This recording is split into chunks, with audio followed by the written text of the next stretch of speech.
morning to everybody. I'm Francisco Diaz. I come from the University of Jaén. My presentation today is about the application of thermoelastic stress analysis for the experimental evaluation of the stress intensity factor.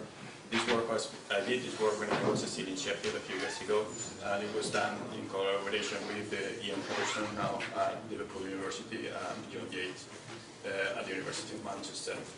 Well, I will start my presentation by outlining briefly the contents I'm going to talk about during the next 20 minutes. Well, what I'm presenting today is a different approach of looking to the effective stress intensity factor. I'm using an experimental mechanic approach. So at the beginning, what I will do is I will try to introduce why I think, or we think, that experimental technique can be, and in particular TSA is a good technique for evaluating the effective stress intensity factor. After that, for those who are not familiar with thermo methods, I will do a brief introduction about how TSA and thermoelastic stress analysis and the thermoelastic effect is working, and I will explain how this technique can be applied for the analysis of fatigue problems.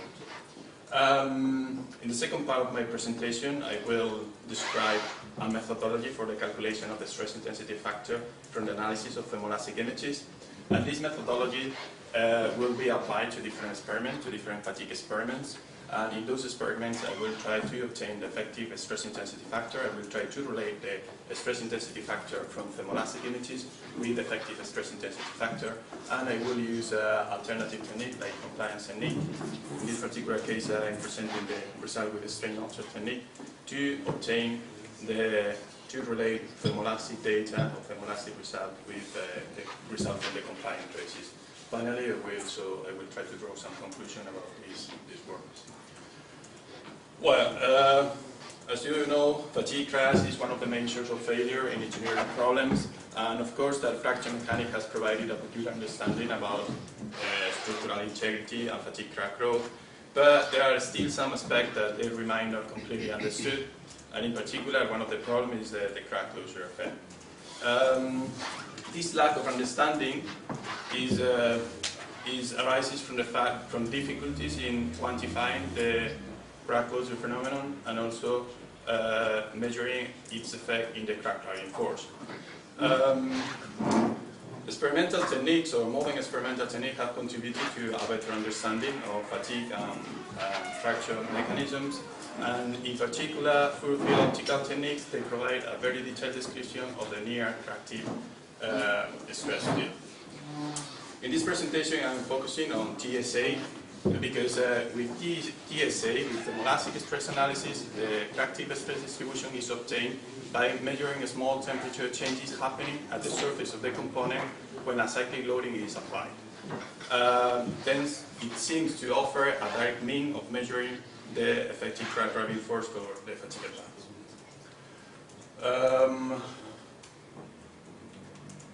Okay, so for those who are not familiar with this technique, the first question is, what is TSA? Well, TSA is experimental technique that provides full field, is a non-contactive, non-invasive, and non-destructive, and it provides full field maps by looking at small temperature changes happening at the surface of a component when a cyclic load is applied. This technique has been extensively used in different fields of engineering, like non-destructive evaluation, analysis, composite damage evaluation, crack analysis, and some other applications within the automotive industry and the aerospace industry. Thermoelastic stress analysis is based on the thermoelastic effect. This effect was first reported by Thomson, by Lord Kelvin in 1853. The thermoelastic effect states that if a cyclic loading is applied to a structural component, then a temperature change happens at the surface. So by increasing load, I have cooling. By decreasing load, I have heating. Of course,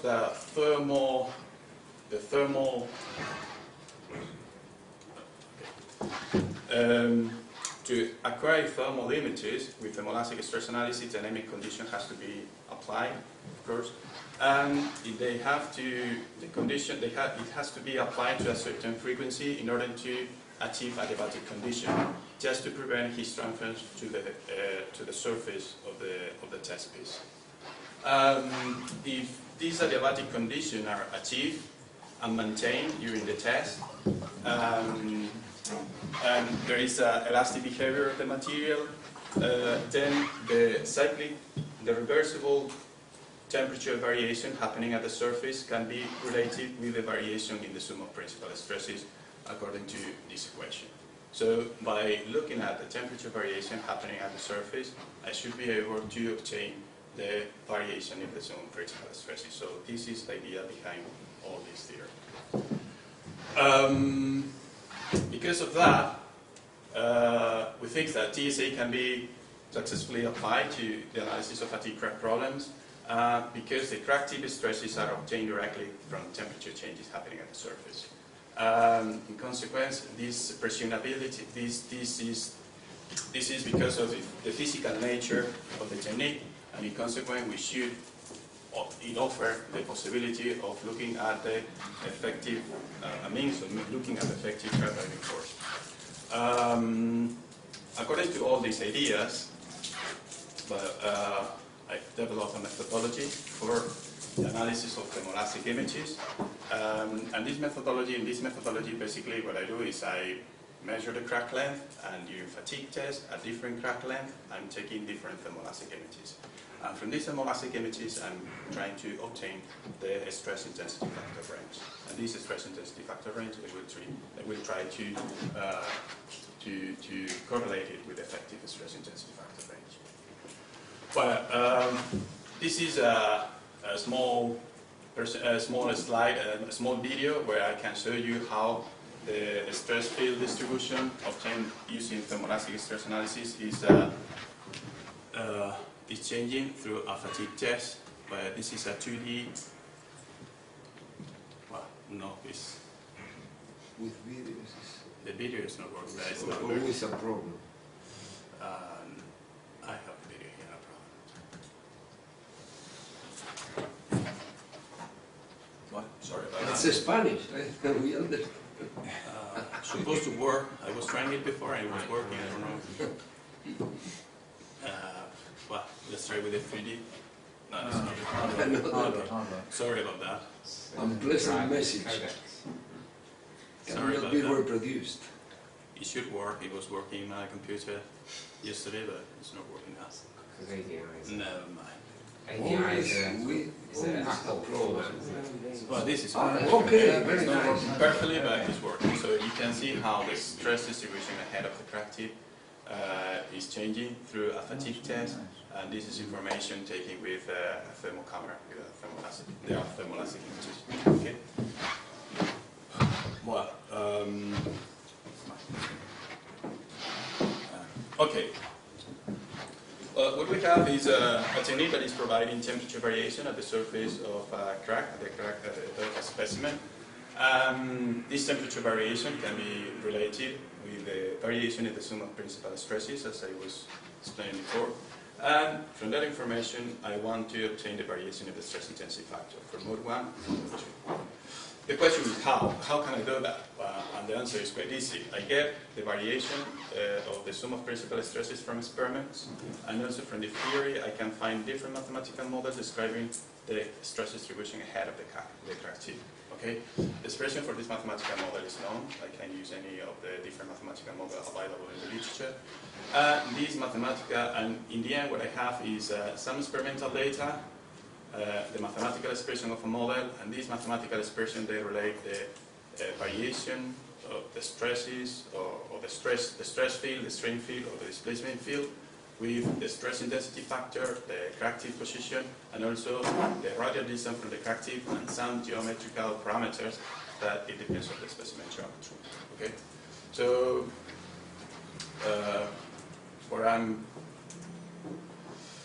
what I'm doing is I'm taking experimental data and use a mathematical model to feed experimental data. But if we have to do it by performing an image analysis of thermoelastic images, and if we look at a crack with a smaller scale of yielding, we can identify 3 main regions. a region of large string of unplasticity where adiabatic condition cannot be achieved. So we expect to have some heat transfer through the specimen surface, so we can use data from those areas. And linear elastic fracture mechanic model, they are not working there. We have a crack-dominated area where what is happening there, the stress distribution here can be easily obtained from mathematical models. And we have a far away region where it's not characterizing what is happening at the crack tip position. Okay. So by looking to what is happening in the crack-dominated zone, I can get information about the variation of the sum of principal stresses. By taking a set of data points, I can use this information to feed the mathematical models and from there obtain the stress intensity factor. Okay. Well, this is what I've done, and for this particular case, what I'm presenting is I use a method based on the Musselsvili complex potential in Fourier series form. In this process, what I was doing was calculating the Fourier series coefficient by using a multi-point overdeterminism method in combination with the downhill simplement method and a conventional genetic algorithm, because the resultant system of equation was not linear. In all this process, I will also include the crack tip position. In the optimization process. Well, this is a specimen that I was used for experiment. It was an aluminium 2024 CT specimen, and this specimen was previously prepared by bonding strain gauges at the back face of the specimen, so I could use reading from the strain gauges in order to build the compliant traces and try to estimate the opening and the closing loads. I bonded 3 strain gauges, a rosette strain gauge, the crack line, and a single strain gauge with a 45 degrees angle with the crack line. I also use a back face strain gauge, and all this information I use it for the compliance traces. The flown part of the specimen was also prepared by painting it black in order to increase the surface emissivity for photoelasticity, so we could have a better signal and we could avoid reflection in the specimen. Well, this is a very schematic setup of the system that I use for these experiments. And basically, the experiment consisting in growing fatigue cracks. So I had the samples on a hydraulic testing machine, and during fatigue experiments, I was taking thermoelastic images with a thermal camera. So the thermal information was sent to a correlator, and basically what I was doing was I was correlating the thermal signal with the loading signal in order to do some kind of filtering and get only the thermal response of the specimen. The resultant signal was sent to a computer, and it is the kind of images that I was showing before. Simultaneously, from the back part of the specimen, I was taking reading from the strain gauges, and I was sending them to a strain gauge box, and the output from the strain gauges it was sent to an offset box together with the loading signal, just to perform the string offset calculation. Okay, so in this way, simultaneously, I could have the compliant traces together with the thermoelastic information obtained with the thermoelastic.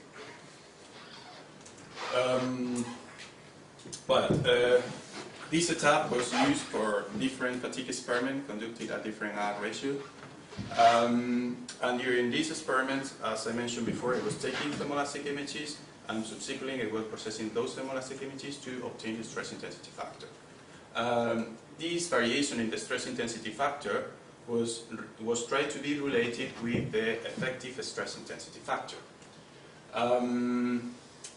Thus, what I did was, using the stress intensity factor, the variation of the stress intensity factor obtained with DSA, I was trying to estimate an opening-closing load from thermoelastic data, and this opening-closing load, I was trying to compare it with the opening-closing load that I was obtaining with the compliant traces, right? Using the string offset technique. Well, here I presented some results. These are delta K result from TSA, for a 42 millimeter crack, and for different R ratios. For the continuous line is the nominal delta K, and the blue dots represent the stress intensity factor range obtained from thermoelastic images. You can see that as I increase the R ratio, as I'm increasing the R ratio, the difference between the nominal delta K and the delta K from TSA is reduced. Okay, but information from the delta K obtained from TSA was used to estimate an opening load. Okay, and this is what I'm presenting here. So this is the maximum load, this is the minimum load, and this is the equivalent opening closing load obtained from TSA results. Okay, and you can observe that for very close R, for very small R ratio, well, there is a difference between the opening load and the apparently opening load with the minimum load, and this is reducing as the R ratio is increasing, following the same tendency, the same trend as an okay. We did the same for the compliant traces. We take readings from the strain gauges, also for a 42mm crack, and in this particular case I presented the compliant traces for an R ratio of 0, and here is presented the result from the strain, for applying the strain offset technique for the loading branch and the unloading branch. Okay. And you see in this slide, I'm presenting the result that I obtained with the compliant traces, and I'm comparing them with what I got from TSA. Well, the black dots are result from TSA, the red dots represent the closing load, and the blue dot is the opening load for the three different strain gauges bonded at the specimen. Well, the first thing is that the closing load is a little bit higher than the opening load, but the thing is that zero strain gauge and back phase strain gauge, they always give values that they are a little bit higher than those predicted those given by TSA. But if we look at what is happening for the 45 strain gauge, results seem to match quite well. Okay. Well, here I'm doing the comparison in a different way, so you can see that the 45 strain gauge result seems to fit quite well with TSA result, okay, for the opening load. Back phase and 0 degrees strain gauge is giving values that they are a little bit high. According to this, it seems that TSA results is providing information about the effective stress intensity factor if we compare with the result that we have from compliant traces. But as I mentioned you at the beginning of my presentation, the idea behind all this is that what we get with TSA is the thermal response of the specimen when I am applying a cyclic loading. So I should expect to have something different in the stress field distribution happening ahead of the crack tip. And this is what I'm presenting here. I have thermoelastic images corresponding to a 42mm crack for different R ratios. So I forgot to say when I was explaining the setup that why I'm doing a correlation between the loading signal and the thermal signal. The thing is that the thermoelastic information is presented as a vector, where the modulus represent the magnitude of the thermal signal, and the phase shows the phase of the vector illustrate the phase difference between the loading signal and the thermal signal. Okay. Normally, the loading signal and the thermal signal are set in phase, and this phase is set normally to 0, and it remains constant to 0 during the test if adiabatic conditions are achieved. So if there is no heat transfer through the specimen surface. If we look at what is happening, this is the signal, the thermoelastic signal, and this is the phase. Well, if we look at what is happening at lower ratio, we can see that the stress distribution, that in theory should be a perfect cavity, is a little bit distorted, and data are slightly blurred, and it is because the crack is closing. Okay, so there is contact. The contact is generating heat because of the friction between the crack faces, and also it is enhanced by local plasticity due to contact between the asperities of the crack line. Okay, and you can see here in the phase map. In the phase map, you see that there is a substantial area where there is a big phase shift near the crack tip area. As we start increasing the R ratio, the shape of the carriage is getting better, is more defined, and the area where non-adiabatic conditions are achieved is reduced. And if I apply a high R ratio, the distribution is a perfect carriage, and I have here only a very small region where I have a phase shift. Well, as a conclusion, well, TSA has been presented as an alternative for the evaluation of the effective stress intensity factor. Well, I'm using an experimental mechanics approach. From delta K values from TSA, I've tried to obtain an equivalent opening closing load, and I think I've used a string offset technique to compare this result with an alternative technique. And what I've shown, the result seems to match quite well. The matching is reasonably good. Okay. Of course, there is some work that it has to be done because these are preliminary results. But it seems that the technique is able to offer some extra information about what is happening ahead of the crack. Okay. Thank you very much.